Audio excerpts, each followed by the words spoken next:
ইমাম, মুয়াজ্জিন, পুরোহিত, যাজকদের মাসিক ভাতার উদ্বোধন পাবেন ৩ থেকে ৫ হাজার টাকা। বছরে লাগবে প্রায় ৪.৫ কোটি টাকা।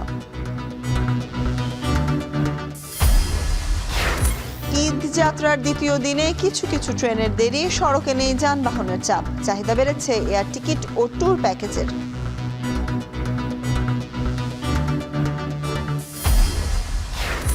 ব্যাংকে না থাকলেও ফুটপাতে নতুন টাকার দোকান। কেন্দ্রীয় ব্যাংকের সরবরাহ বন্ধের ঘোষণার পর কালোবাজারে চড়া দাম। এই কালচারের সাথে যদি কেন্দ্রীয় ব্যাংকের লোকজন যদি জড়িত থাকে, অবশ্যই তারাও এটাকে পানিশেবল অফেন্স করেছে বলে গণ্য করা হবে। ইরানের তেল রপ্তানি কেন্দ্র খার্গ দ্বীপে যুক্তরাষ্ট্রের বোমা হামলা। মধ্যপ্রাচ্যে মার্কিন জ্বালানি অবকাঠামো ধুলোয় মিশিয়ে দেওয়ার হুমকি তেহরানের।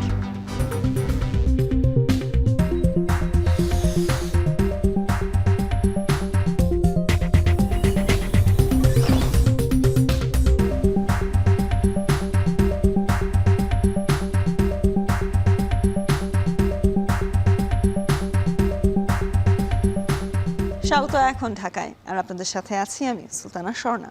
ইমাম, মুয়াজ্জিন, পুরোহিত ও যাজকদের মাসিক সম্মানী প্রদান কার্যক্রমের উদ্বোধন করলেন প্রধানমন্ত্রী তারেক রহমান। সকালে রাজধানীর ওসমানী স্মৃতি মিলনায়তনে চেক তুলে দিয়ে এর উদ্বোধন করেন তিনি। সরকারের অন্যতম নির্বাচনী অঙ্গীকার বাস্তবায়নের অংশ হিসেবে এই উদ্যোগ গ্রহণ করা হয়েছে। পাইলট প্রকল্পের আওতায় প্রাথমিকভাবে ৪,৯০৮টি মসজিদের ইমাম, মুয়াজ্জিন ও খাদেম, ৯৯০টি মন্দিরের পুরোহিত ও সেবায়েত এবং ১৪৪টি বৌদ্ধ বিহারের অধ্যক্ষ ও উপাধ্যক্ষ এবং ৩৯৬টি গির্জার যাজক সহ অন্যান্য দায়িত্বপ্রাপ্ত ব্যক্তিরা এই সুবিধা পাবেন। পূর্ণাঙ্গভাবে এই সুবিধা দেয়া হলে বছরে প্রায় ৪.৫ কোটি টাকা খরচ হবে সরকারের। রাজধানীর ওসমানী স্মৃতি মিলনায়তনে ইমাম ও মুয়াজ্জিনদের, পুরোহিতদের সম্মানী প্রদান কার্যক্রমের উদ্বোধনীতে কথা বলছেন প্রধানমন্ত্রী তারেক রহমান। সরাসরি যুক্ত হব সেখানে।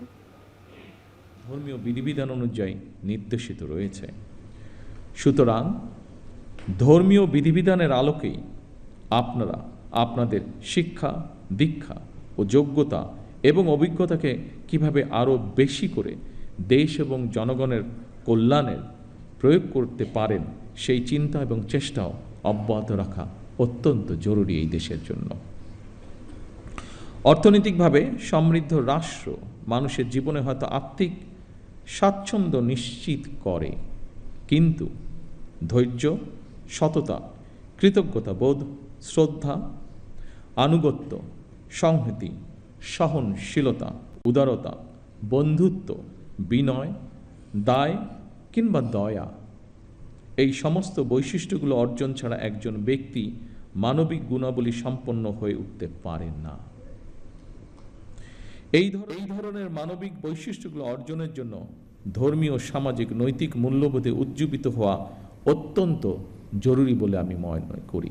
বিশেষ করে স্বৈরাচারের পতনের পর, বিতাড়িত হয়ে যাওয়ার পর এটি সমগ্র দেশে সকল শ্রেণী, সকল বয়সের মানুষের মধ্যে আরও বেশি প্রয়োজন।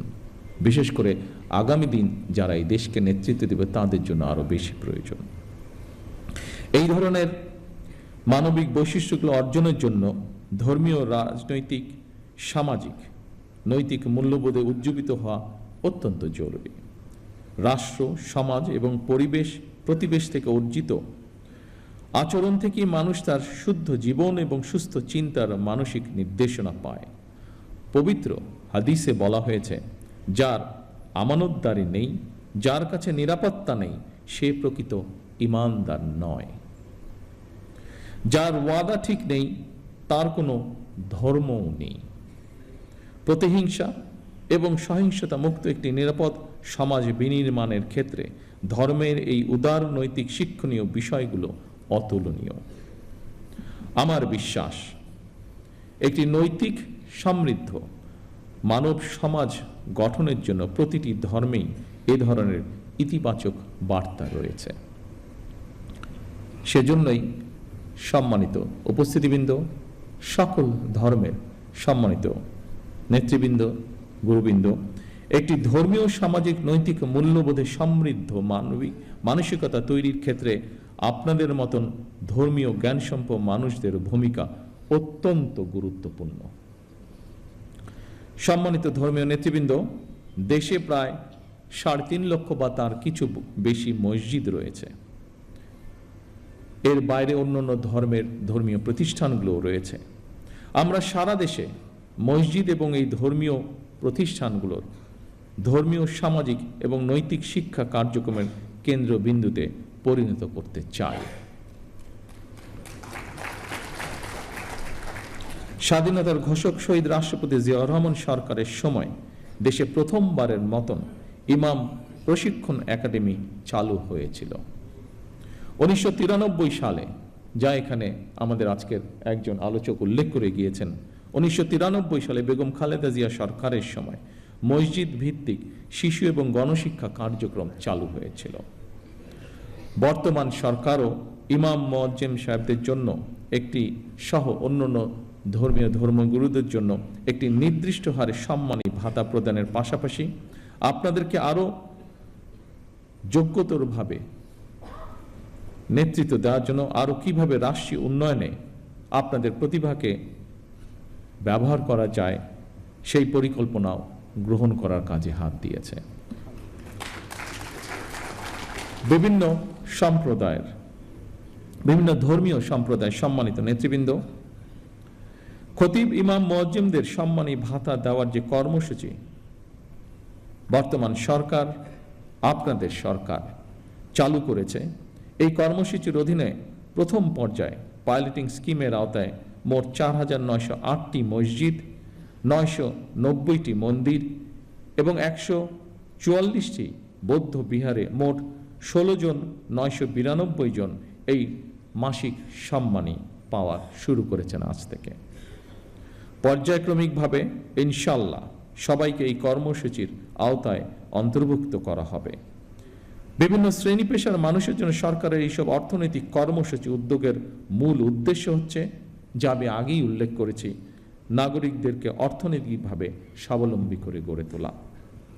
তবে আপনাদের কাছে একটি বিনীত আহ্বান, আপনারা কেউ মসজিদে কিংবা যার যার ধর্মীয় উপাসনালয় দায়িত্ব পালনের পাশাপাশি নিজেদেরকে বিভিন্ন অর্থনৈতিক সামাজিক কর্মকাণ্ডে সম্পৃক্ত করতে চাইলে আপনাদের সেই উদ্যোগ বাস্তবায়নে সরকারের সর্বোচ্চ চেষ্টা থাকবে সহযোগিতা করার। এর বাইরে বর্তমান স্বরাষ্ট্র মন্ত্রণালয় প্রত্যেকটি জেলা এবং উপজেলায় আইন শৃঙ্খলা কমিটিতে একজন ইমাম অথবা একজন খতিব অথবা সেই এলাকার অন্য কোনো ধর্মের ধর্মীয় গুরু, তাদেরকেও আমরা সিদ্ধান্ত নিয়েছি একজন সদস্য আমরা রাখব।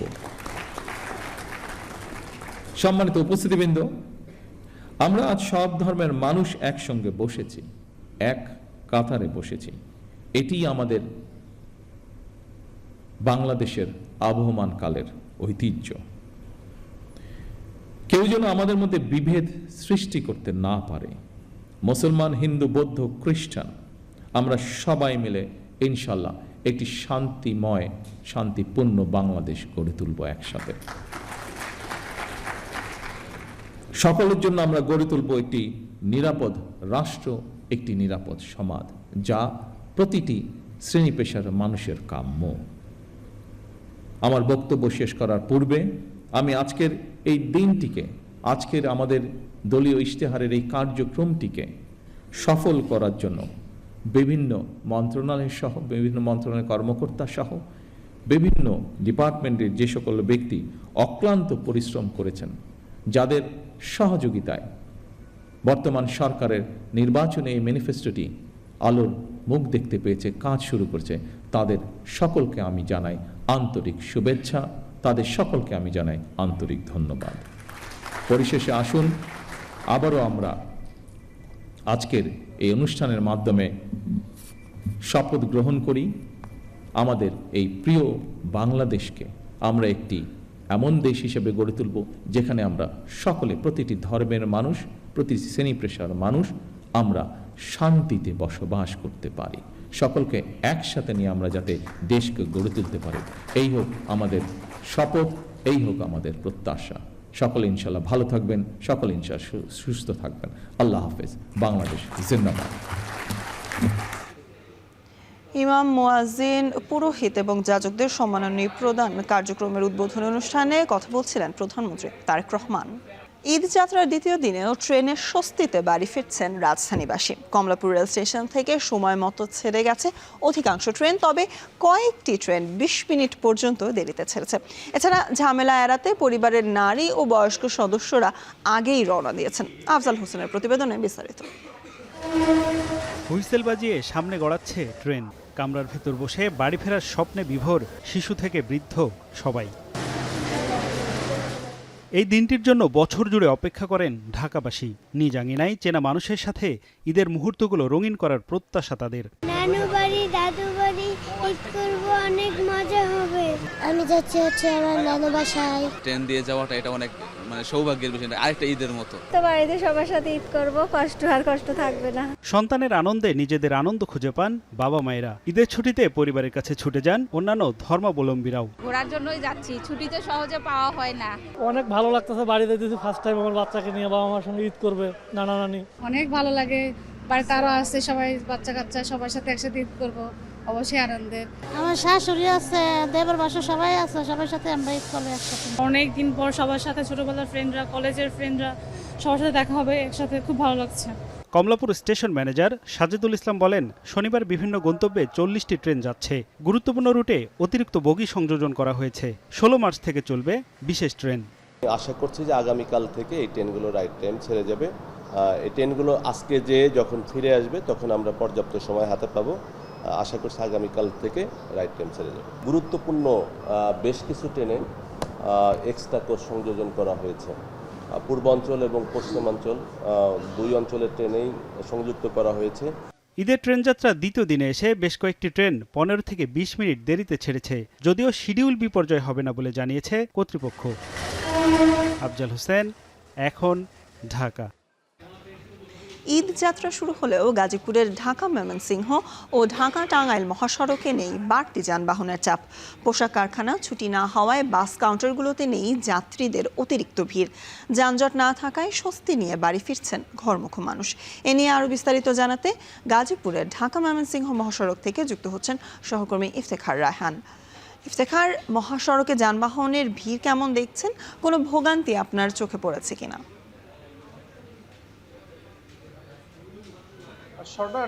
আসলে মহাসড়কগুলোতে আমরা যেটি দেখেছি যে প্রতি বছর ঈদের সময় যে ধরনের যানবাহনের চাপ থাকে, সেই চাপ কিন্তু এখন পর্যন্ত এই দুটি মহাসড়কে তৈরি হয়নি। আমরা সকাল থেকে দেখছিলাম যে ঢাকা ময়মনসিংহ এবং ঢাকা টাঙ্গাইল মহাসড়কের বিভিন্ন যে গুরুত্বপূর্ণ পয়েন্টগুলো, যেসব জায়গা থেকে আসলে যাত্রীরা ওঠানামা করে, সেই জায়গাগুলোতে দেখেছি যাত্রীদের তেমন কোনো চাপ নেই। এবং আমরা বাস কাউন্টারে যারা পরিবহন সংশ্লিষ্ট যারা রয়েছে তাদের সাথে কথা বলেছেন, তারা যেটি বলছেন যে এখনো যেহেতু গাজীপুর সহ আশপাশের যে পোশাক কারখানাগুলো ছুটি হয়নি, সে কারণে এখন পর্যন্ত এই দুটি মহাসড়কের যে ঈদ যাত্রার যে চিরচেনা যে চিত্র, সেটি কিন্তু এখনো পর্যন্ত দেখা যাচ্ছে না। তবে তারা বলছেন যে আগামী 2-1 দিনের মধ্যে পোশাক কারখানা ছুটি হলে তখন এই দুটি মহাসড়কে যানবাহনের চাপ যেমন বাড়বে, সেই ক্ষেত্রে কিন্তু যাত্রীদের চাপও বাড়বে। তবে এবারের এই দুটি মহাসড়কের কিন্তু ঈদ যাত্রা কিছুটা কিন্তু হুমকি হয়ে দাঁড়িয়েছে। এই মহাসড়কের বিভিন্ন পয়েন্টে যত্রতত্র অটো চলাচল করছে। পাশাপাশি মহাসড়কের বেশ কয়েকটি স্থানে আমরা দেখেছি যে সড়কের উপরে কিন্তু ফুটপাত বসিয়ে এবং অবৈধ দোকানপাট বসিয়ে কিন্তু বা ব্যবসায়ীরা কিন্তু জটলা তৈরি করছে। যে কারণে এই বেশ কিছু স্থান, বিশেষ করে যদি বলি যে গাজীপুরের যে টঙ্গীর বেশ কয়েকটি স্থান রয়েছে, পাশাপাশি বোটবাজার এবং চান্দনা চৌরাস্তা, ভোগড়া সহ বেশ কয়েকটি গুরুত্বপূর্ণ স্থানে কিন্তু মহাসড়কের উপরে কিন্তু ভাসমান দোকান বসেছে। সেই সব জায়গায় কিন্তু এবার যানবাহনের কিন্তু চাপ বাড়ার সঙ্গে সঙ্গে কিন্তু সেখানে কিন্তু একটি জটলা তৈরি হবে এবং সেক্ষেত্রে ঈদে যারা ঘরমুখো মানুষ রয়েছেন তাদেরকে কিন্তু ভোগান্তির মধ্যে পড়তে হবে। পাশাপাশি অটো যে ব্যাটারি চালিত যে অটো রিক্সা, সেটি নিয়ন্ত্রণে কিন্তু এখন পর্যন্ত প্রশাসনের কার্যকর কোনো উদ্যোগ কিন্তু আমরা দেখতে পাইনি। তো সবকিছু মিলিয়ে বলা যায় যে ঈদ যাত্রার জন্য পুরোপুরি প্রস্তুত রয়েছে প্রশাসন। তবে ব্যাটারি চালিত অটো রিক্সা এবং ফুটপাত দখলমুক্ত করতে পারলে স্বস্তিদায়ক ঈদ যাত্রা হতে পারে। তো এই ছিল আমার কাছে গাজীপুরের মহাসড়ক থেকে ঈদ যাত্রা সবশেষ তথ্য। ঈদ যাত্রার খবর জানাচ্ছিলেন সহকর্মী ইফতেখার রায়হান। রাজধানীর বিভিন্ন পেট্রোল পাম্পে নেই জ্বালানি তেল, তবে যেসব পাম্পে পাওয়া যাচ্ছে সেখানে ভিড় করছেন গ্রাহকরা। এ নিয়ে আরও জানাতে পরিবাগ থেকে আমাদের সাথে যুক্ত হচ্ছেন সহকর্মী ফরহাদ বিন নূর। ফরহাদ, যেসব পাম্প থেকেই জ্বালানি পাওয়া যাচ্ছে সেখানে আমরা দেখেছি দীর্ঘ লাইন সকাল থেকে, এখনো সেটি বিদ্যমান আছে কিনা এবং সব পাম্পে আসলে আপনি যে কটিতে ঘুরেছেন জ্বালানি তেল আছে কিনা কিংবা কোনো সংকট দেখেছেন কিনা?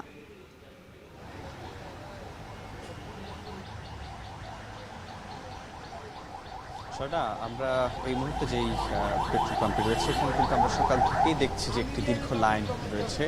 একদিকে যেমন প্রাইভেট কারের একটি লাইন রয়েছে, অন্য পাশে রয়েছে বাইকের একটি লাইন রয়েছে। তো সব মিলিয়ে এখানে দেখছি যে ব্যস্ততম সময় পার করছে যারা এই পাম্প কর্তৃপক্ষ তারা।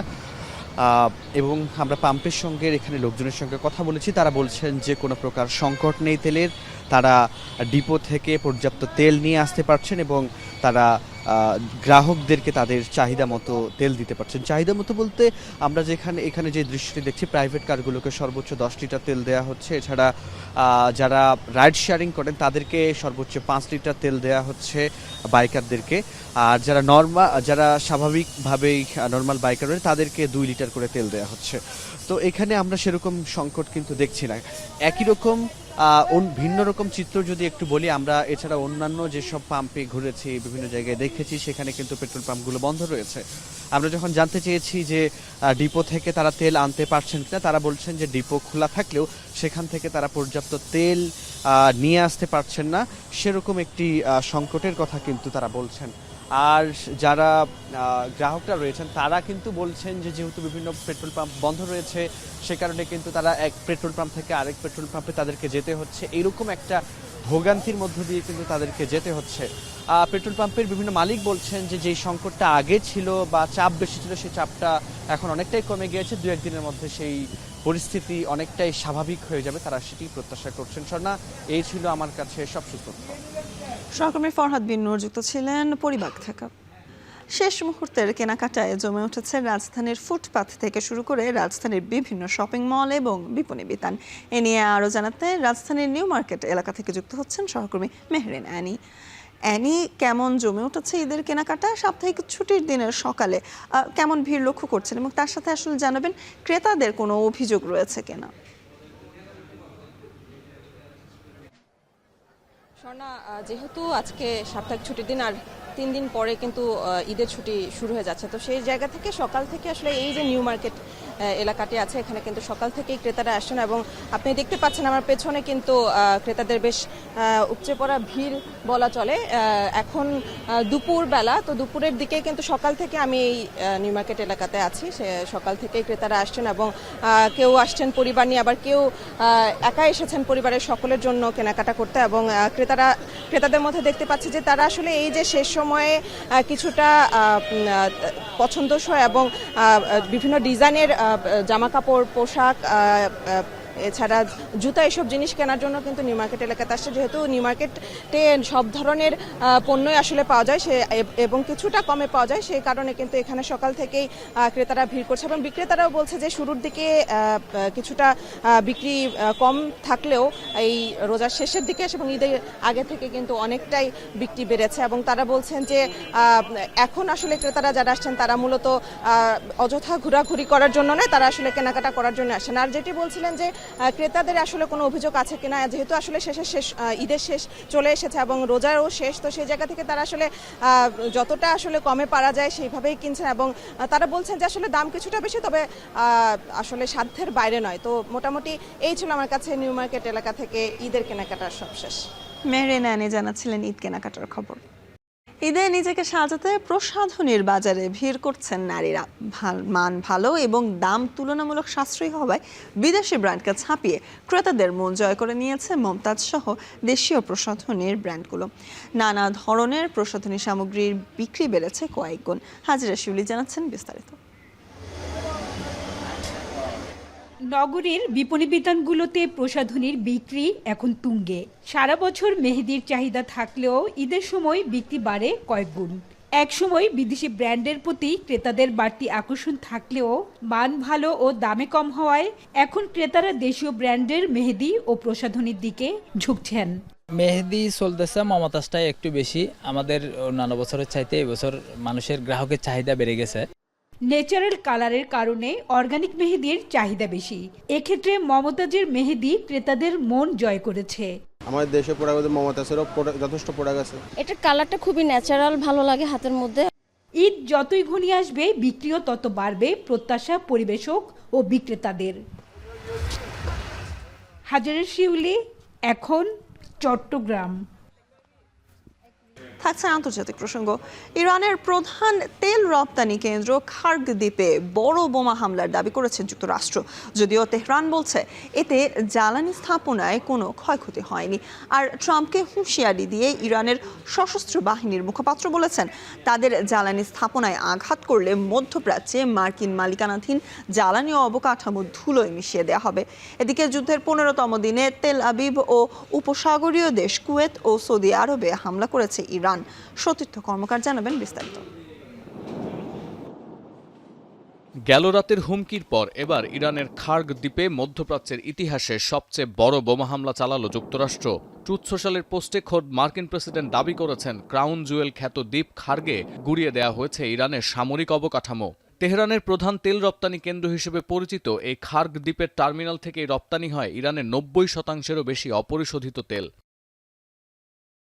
সামরিক লক্ষ্যবস্তুতে ব্যাপক হামলা হলেও খার্গের জ্বালানি অবকাঠামোর ক্ষয়ক্ষতির তথ্য পাওয়া যায়নি। ইরানের জ্বালানি খাতকে লক্ষ্যবস্তু করলে মধ্যপ্রাচ্যে থাকা মার্কিন সংশ্লিষ্ট জ্বালানি অবকাঠামোগুলোকে ধুলোর সঙ্গে মিশিয়ে দেওয়ার হুমকি দিয়েছে তেহরান। যদিও হোয়াইট হাউস সূত্র বলছে, এসব অভিযানের মধ্যেই মধ্যপ্রাচ্যে 3টি যুদ্ধজাহাজ ও 2500 মেরিন সেনা পাঠাচ্ছে যুক্তরাষ্ট্র।